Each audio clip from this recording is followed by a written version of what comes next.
ഇവന്റെ ഡ്രസ്സൊക്കെ കേട്ടുണ്ടോ? ഇവന്റെ ഡ്രസ്സ് സ്വകാര്യ ബസ്സുകൾ തമ്മിൽ റൂട്ടിലോടുന്ന സമയത്തെ ചൊല്ലിയുള്ള തർക്കം ഒരു സ്വകാര്യ ബസ്സിലെ ഡ്രൈവറും സുഹൃത്തുക്കളും ചേർന്ന് മറ്റൊരു സ്വകാര്യ ബസ്സിലെ ഡ്രൈവറെ മർദ്ദിച്ച സംഭവത്തിൽ 4 പേരെ ചിത്ര പോലീസ് വധശ്രമത്തിന് അറസ്റ്റ് ചെയ്തു. കടയ്ക്കൽ പുലിപ്പാറ സ്വദേശികളായ സജിൻ ബാബു, അമ്പാടി അഖിൽ, മണൽവട്ടം സ്വദേശി അപ്പുണ്ണി എന്നിവരാണ് പോലീസ് പിടിയിലായത്.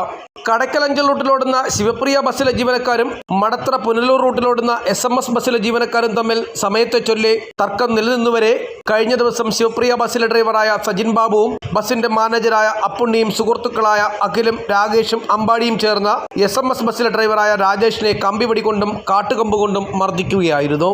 മടത്തറ പെട്രോൾ പമ്പിൽ ബസ്സിന് ഡീസൽ നിറയ്ക്കുന്ന സമയമാണ് 5 പേരടങ്ങുന്ന സംഘം രാജേഷിനെ മർദ്ദിച്ചത്. മർദ്ദനത്തിനു ശേഷം ഒളിവിൽ പോയ പ്രതികളെ പുലിപ്പാറയിൽ നിന്നും ഇന്നലെ പിടികൂടുകയായിരുന്നു. പ്രതികൾക്കെതിരെ വധശ്രമം ഉൾപ്പെടെയുള്ള ജാമ്യമില്ലാ വകുപ്പുകളാണ് ചുമത്തിയിരിക്കുന്നത്. അറസ്റ്റ് രേഖപ്പെടുത്തിയ പ്രതികളെ പുല്ലൂർ ഫസ്റ്റ് ക്ലാസ് മജിസ്ട്രേറ്റ് കോടതിയിൽ ഹാജരാക്കി കോടതി റിമാൻഡ് ചെയ്തു. മർദ്ദനത്തിൽ രാജേഷിന്റെ ചെവിക്ക് പുറകിൽ മുറിവേറ്റു.